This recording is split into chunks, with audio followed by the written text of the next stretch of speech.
ನಮ್ಗೆ ಇಲ್ಲಿ ಬಂದ್ಮೇಲೆ ಎಲ್ಲ ಒಳ್ಳೇದಾಗಿದೆ. ಗುರುಗಳ ಪ್ರಶ್ನೆ ಕೇಳಿದ್ವಿ, ಅವರು ಹೇಳಿದ್ರು ಆಗತ್ತೆ ಅಂತ. 10 ದಿನದ ಒಳಗಡೆ ನಮ್ ಕೆಲಸ. ದೈವಾನುಗ್ರಹ ಹೆಂಗಿರುತ್ತೆ, ದೈವಿ ಶಕ್ತಿ ಹೆಂಗಿರುತ್ತೆ, ಇದನ್ನ ನೋಡ್ಬೇಕು ಅಂದ್ರೆ ಇಲ್ಲೊಂದ್ಸತಿ ಬಂದು ನೋಡ್ಬೇಕು. ನಾವು ಗೂಗಲ್ನ ಭೇಟಿ ಆದಾಗ ನಮ್ಗೆ ತುಂಬಾ ಸಂತೋಷ ಆಯ್ತು. ನಮ್ಮ ಪ್ರಶ್ನೆಗಳಿಗೆ ಅವರೇ ಪ್ರಶ್ನೆ ಉತ್ತರ ಎಲ್ಲ ಹೇಳಿದ್ರು. ಅದೇ ಅವ್ರು ಹೇಳಿದ್ದು 10 ದಿನದಲ್ಲೇ ನಮ್ದು ಕೆಲಸ ಆಯ್ತು.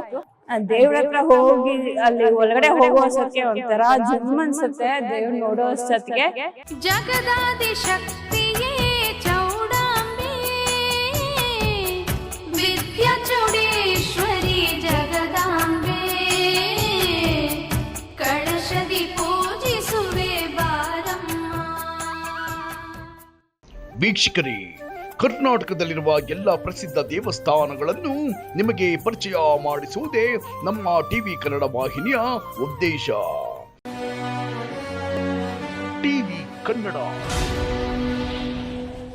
ಈಗ ನಾವು ನಿಮಗೆ ಪರಿಚಯ ಮಾಡಿಸಲು ಹೊರಟಿರುವ ದೇವಸ್ಥಾನ ಹಂಗರಹಳ್ಳಿ ಶ್ರೀ ವಿದ್ಯಾ ಚೌಡೇಶ್ವರಿ ಶ್ರೀಮಠ. ಮನಸ್ಸಿನಲ್ಲಿ ಅಂದುಕೊಂಡಿದ್ದನ್ನು ಕಳಸದಲ್ಲಿ ನಿಖರವಾಗಿ ಬರೆಯುವ ಕಳಸ ಬರವಣಿಗೆಯ ಮೂಲ ದೇವಸ್ಥಾನ ಹಂಗರಹಳ್ಳಿ ಶ್ರೀ ವಿದ್ಯಾ ಚೌಡೇಶ್ವರಿ ದೇವಸ್ಥಾನ.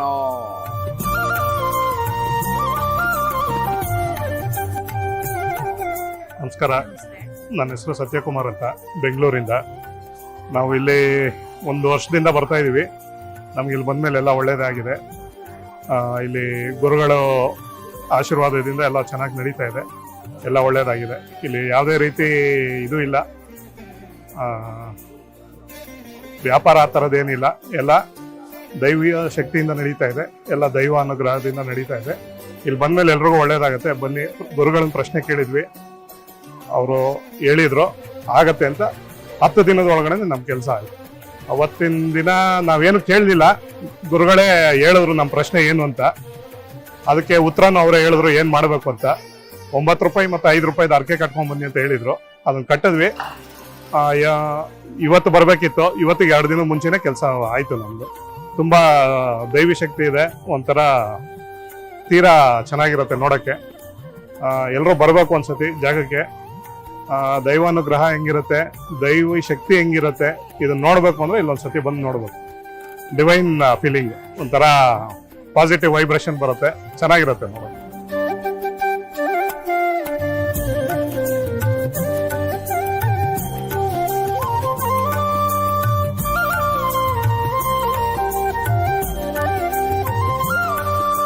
ನನ್ನ ಹೆಸರು ಬಿಂದು, ಬೆಂಗಳೂರಿಂದ ಬಂದಿದ್ದೀವಿ. ಅದೇ ನಾವು ಗುರುಗಳನ್ನ ಭೇಟಿ ಆದಾಗ ನಮ್ಗೆ ತುಂಬ ಸಂತೋಷ ಆಯಿತು. ನಮ್ಮ ಪ್ರಶ್ನೆಗಳಿಗೆ ಅವರೇ ಪ್ರಶ್ನೆ ಉತ್ತರ ಎಲ್ಲ ಹೇಳಿದ್ರು. ಅದೇ ಅವ್ರು ಹೇಳಿದ್ದು 10 ದಿನದಲ್ಲೇ ನಮ್ಮದು ಕೆಲಸ ಆಯಿತು. ಅದಕ್ಕೆ ಇವತ್ತು ಮಡ್ಲಕ್ಕಿ ಕೊಟ್ಟು ಮುಡುಪು ಇದು ಮಾಡೋಕೆ ಅಂದ್ಬಿಟ್ಟು ಬಂದಿದ್ದೀವಿ. ಎಲ್ಲರೂ ಬನ್ನಿ, ನಿಮಗೆ ಎಲ್ಲರಿಗೂ ಒಳ್ಳೇದಾಗಲಿ ಅಂತ ನಾನು ಬೇಡ್ಕೊತೀನಿ ದೇವ್ರ ಹತ್ರ. ದೇವ್ರ ಸನ್ನಿಧಾನದಲ್ಲಿ ನಾನು ದೇವ್ರ ಹತ್ರ ಹೋಗಿ ಅಲ್ಲಿ ಒಳಗಡೆ ಹೋಗೋ ಅಷ್ಟಕ್ಕೆ ಒಂಥರ ಜುಮ್ ಅನ್ಸುತ್ತೆ. ದೇವ್ರ ನೋಡೋ ಅಷ್ಟೊತ್ತಿಗೆ ಎಲ್ಲರೂ ಬಂದು ಆ ಫೀಲಿಂಗ್ನ ಎಕ್ಸ್ಪೀರಿಯನ್ಸ್ ಮಾಡಿ ಅಂತ ನಾನು ಕೇಳ್ಕೊತೀನಿ.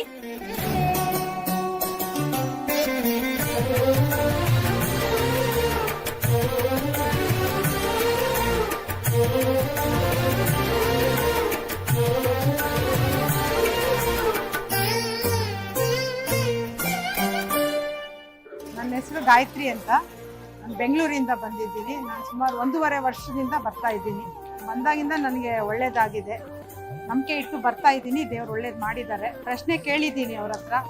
ನಾನೇನು ಅಂದ್ಕೊಂಡಿದ್ನೋ ಅದನ್ನೇ ಅವರು ಹೇಳಿದ್ರು. ನನಗೆ ಆಗುತ್ತೆ, ಒಳ್ಳೇದಾಗುತ್ತೆ ಅಂತ ಹೇಳಿದ್ದಾರೆ. ಒಳ್ಳೇದಾಗಿದೆ, ಇನ್ನೂ ಆಗಬೇಕು, ಆಗುತ್ತೆ ಅಂತ ನಂಬಿಕೆ ಇಟ್ಕೊಂಡಿದ್ದೀನಿ. ನಾನೇನು ಮನಸ್ಸಲ್ಲಿ ಅಂದ್ಕೊಂಡು ಹೋಗಿದ್ನೋ ಅದನ್ನೇ ಹೇಳಿದ್ರು ಗುರುಗಳು. ಈ ಥರ ಹಿಂಗಿದೆ, ನಿನಗೆ ಒಳ್ಳೇದಾಗುತ್ತಮ್ಮ, ಮಡ್ಲಕ್ಕಿ ತಂದು ತುಂಬು ದೇವರಿಗೆ ಅಂತ. ನಾನು ಪೌರ್ಣಮಿ ದಿವಸ ಬರ್ತೀನಿ, ಯಾವಾಗಾಗುತ್ತೋ ಅವಾಗ ಬರ್ತೀನಿ. ನನ್ನ ಮೊಮ್ಮಕ್ಕಳನ್ನೂ ಕರ್ಕೊಂಡು ಬರ್ತೀನಿ, ಮಗಳು ಬರ್ತಾರೆ. ಎಲ್ಲರಿಗೂ ಒಳ್ಳೇದಾಗಿದೆ, ತುಂಬ ಅದ್ಭುತವಾಗಿರುತ್ತೆ. ಹೋಮ ಎಲ್ಲ ನೋಡಿದ್ದೀನಿ, ತುಂಬ ಚೆನ್ನಾಗಿದೆ. ಅದು ಒಂದು ಎನರ್ಜಿ ಇದೆ ಬಿಡಿ.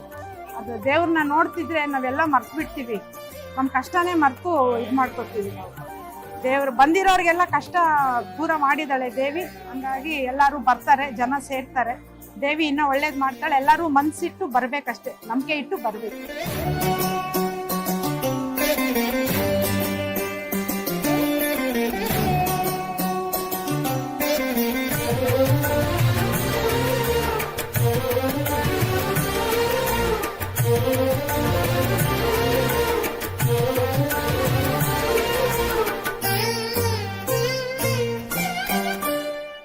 ಜಯಲಕ್ಷ್ಮಿ ಅಂತ. ನಾನು ಬೆಂಗಳೂರಿಂದ ಬಂದಿದ್ದೀವಿ. ನಮ್ಮ ಬೀಗರು 2-3-5 ವರ್ಷದಿಂದ ಬರ್ತಾ ಇದ್ದಾರೆ. ಅವ್ರಿಗೆ ಅನ್ಕೊಂಡಿದ್ದೆಲ್ಲ ಆಯ್ತು. ಇವಾಗ ನನ್ನನ್ನು ಅವ್ರು ಕರ್ಕೊಂಡ್ಬಂದ್ರು. ನಾನು 2-3 ಸಾರಿ ಹಂಗೆ ಪ್ರಶ್ನೆ ಕೇಳಿಲ್ಲ. ದರ್ಶನಕ್ಕೆ ಬಂದಿದ್ದೀವಿ ನಾವು ನಮ್ಮ ಮಕ್ಕಳು ಎಲ್ಲ. ಭಾಳ ಸಂತೋಷ ಆಯ್ತು. ಅನ್ಕೊಂಡು ಹೋಗಿದ್ದೀವಿ. ಮೈಯೆಲ್ಲ ಜುಮ್ಮನ್ನತ್ತೆ ಇವಾಗಲೂ. ನಮಗೆ ಮೈಯೆಲ್ಲ ಹೆಂಗಾಗ್ತಾ ಇದೆ ನೋಡಿ. ತಾಯಿ ಶಕ್ತಿ ಇದೆ. ಅದಕ್ಕೆ ಇನ್ನೂ ಬರಬೇಕು. ನಮ್ದು 1-2 ಪ್ರಶ್ನೆ ಈಗ ಅನ್ಕೊಂಡಿದ್ದೀನಿ. ನಮ್ಗೆ ಅದಾಗುತ್ತೆ ಅಂತ ಅನ್ಕೊಂಡಿದೀವಿ. ನಮ್ಮ ಮಕ್ಕಳು ಮೊಮ್ಮಕ್ಕಳಿಗೆಲ್ಲ ಆರೋಗ್ಯ ಭಾಗ್ಯ ಕೊಟ್ಟು ನಮ್ಮ ಬೀಗರು ಅವರು ಕರ್ಕೊಂಡ್ಬಂದಿದ್ರು ಜೊತೆಯಲ್ಲಿ. ಅವ್ರು ಬರ್ತಾ ಇದ್ದಾರೆ. ಅವ್ರಿಗೆಲ್ಲ ಒಳ್ಳೇದಾಯ್ತು. ನಾನು ಬೇಡ್ಕೊಂಡಿದ್ದೀನಿ ದೇವ್ರನ್ನ. ನಾವಿದು ಮುಗಿಸ್ಕೊಂಡು ನಾವು ಹೋಗ್ತಾ ಇದ್ದೀವಿ. ಅದೇ ತಾಯಿ ನಮಗೆ ಶಕ್ತಿ ಕೊಡ್ಲಿ, ಇನ್ನ ನಮ್ಮ ಬಂದು ಸೇವೆ ಮಾಡಕ್ ಅನುಕೂಲ ಕೊಡ್ಲಿ ಅಂತ ದೇವ್ರನ್ನ ಬೇಡ್ಕೊತೀನಿ.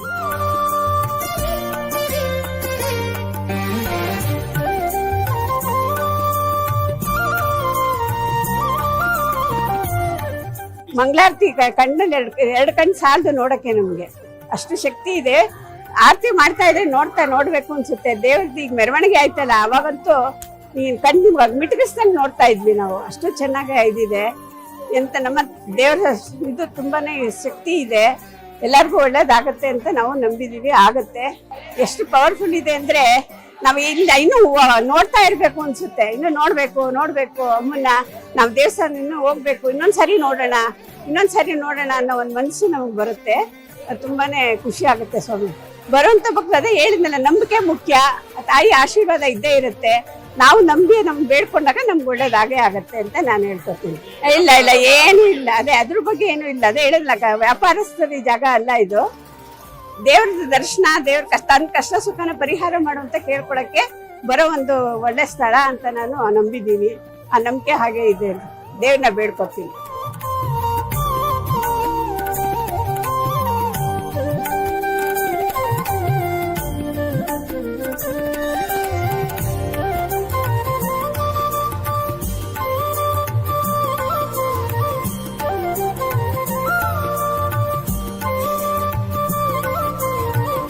ಬೆಳಗಾವಿ ಜಿಲ್ಲೆ ಬೆಳಗಾವಿ ತಾಲೂಕಿನ ಜಯನಗರದಿಂದ ನಾವು ಬಂದಿದ್ವಿ. ನನ್ನ ಹೆಸರು ಶಿವಾನಂದ ಕಾಡಪ್ಪ ಪಾಟೀಲ್. ಈ ಹಿಂದೆ 15 ದಿನ ಹಿಂದೆ ನಾನು ದೇವಸ್ಥಾನಕ್ಕೆ ಪ್ರಥಮವಾರಿಗೆ ಬಂದಿದ್ದೆ.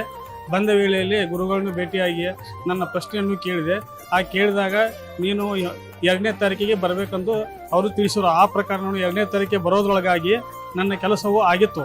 ಆ ಕೆಲಸ 5 ದಿನದಲ್ಲಿ ಆಗಿತ್ತು. ಅದು ಕೆಲಸ ಆದ ನಂತರ ನಾನು ಬೇಗನೆ ಬೇಡ್ಕೊಂಡ ನಂತರ ಇಲ್ಲಿ ಬಂದ ನಂತರ ಅವರು ಹಣ್ಣು ಹೂವು ಮತ್ತು 5 ರೂಪಾಯಿ 9 ರೂಪಾಯಿ ಪೂಜೆ ಮಾಡ್ಕೊಂಡು ಬಾ ಅಂತ ಹೇಳಿದ್ರು. ಆ ಪೂಜಾ ಮಾಡಿದೆ, ಭಕ್ತಿಯಿಂದ ಪೂಜಾ ಮಾಡಿದೆ. ಇನ್ನೊಂದು ಸ್ವಲ್ಪ ಕೆಲಸ ಇದೆ. ಆದರೆ ಈಗಾಗಲೇ ನಂದು ಒಂದು 25% ಕೆಲಸ ಆಗಿದೆ. ಇನ್ನು 75% ಕೆಲಸ ಆಗುತ್ತೆ ಅಂತ ನನ್ನ ನಂಬಿಕೆ ಇದೆ. ಆ ನಂಬಿಕೆ ಮೇಲೆ ಬಂದು ಈ ದೇವರು ಒಳ್ಳೇದಿದೆ, ಸಾರ್ವಜನಿಕರು ಒಳ್ಳೇದಾಗುತ್ತೆ, ಎಲ್ಲರೂ ದಯವಿಟ್ಟು ಈ ದೇವಸ್ಥಾನಕ್ಕೆ ನಡ್ಕೊಂಡ್ರೆ ಒಳ್ಳೇದಾಗುತ್ತೆ ಅಂತ ನನ್ನ ಭಾವನೆ. ಅದಲ್ಲದೆ ಸಾರ್ವಜನಿಕರು ಹೆಚ್ಚಿಗೆ ಬರ್ತಾ ಇದ್ದಾರೆ. ಮತ್ತು ಇದು ಒಂದು ಅದ್ಭುತವಾದ ಒಂದು ಶೃಂಗೇರಿ ಶಾರದಾಂಬೆ ದೇವಿಯ ದರ್ಶನ ತೆಗೆದುಕೊಂಡಂಗೆ ಆಗುತ್ತೆ.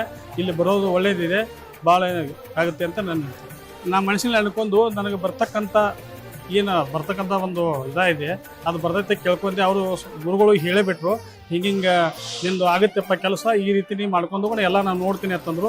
ಆ ಹೇಳಿದಾಗ ನನಗೆ ಕೇವಲ 5 ದಿವಸದಲ್ಲಿ ಸ್ವಲ್ಪ ಬಂತು, ಕೆಲಸ ಆಯಿತು. ಮತ್ತು ಉಳಿದ ಕೆಲಸ ಇನ್ನೂ ಆಗುತ್ತೆ ಅಂತ ನಾನು ನೋಡಿದೆ. ಖುಷಿಯಾಗಿತ್ತು ನನಗಾಗಿದೆ. ಆನಂದದಿಂದ ಬಂದೆ. ಅಮ್ಮನ ಗುಡಿ ನೋಡಿದಾಗ ದೈವ ಶಕ್ತಿ ಅನ್ನೋದು ಏನಿದೆ ಇಲ್ಲೇ ಇದೆ, ಗುಡಿ ಒಂದು ಮಠದಲ್ಲಿ ಇದೆ ಅನ್ನೋದು ಪೂರ್ಣವಾಗಿ ಅನಿಸ್ತದೆ. ಬರುವಂಥ ಭಕ್ತರಿಗೆ ಇಲ್ಲಿ ನಡೆದುಕೊಂಡ್ರೆ ದೇವಿಯ ಕೃಪಾಶೀರ್ವಾದ ಸಾರ್ವಜನಿಕರಿಗೆ ಮತ್ತು ಎಲ್ಲರಿಗೂ ಒಳ್ಳೇದಾಗತ್ತೆ ಮತ್ತು ಎಲ್ಲರೂ ನಡ್ಕೋಬೇಕಂತ ಕೇಳ್ಕೊತಾರೆ.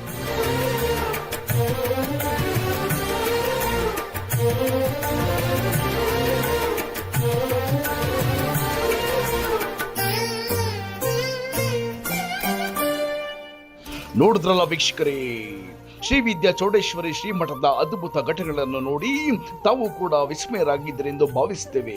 ಹಾಗಿದ್ದರೆ ಶ್ರೀ ವಿದ್ಯಾ ಚೌಡೇಶ್ವರಿ ಅನುಗ್ರಹ ಆಶೀರ್ವಾದ ನಿಮ್ಮ ಮೇಲೆ ಸದಾ ಇರಲೆಂದು ಟಿವಿ ಕನ್ನಡ ವಾಹಿನಿಯಿಂದ ಪ್ರಾರ್ಥಿಸಿಕೊಳ್ಳುತ್ತೇವೆ. ಧನ್ಯವಾದಗಳು.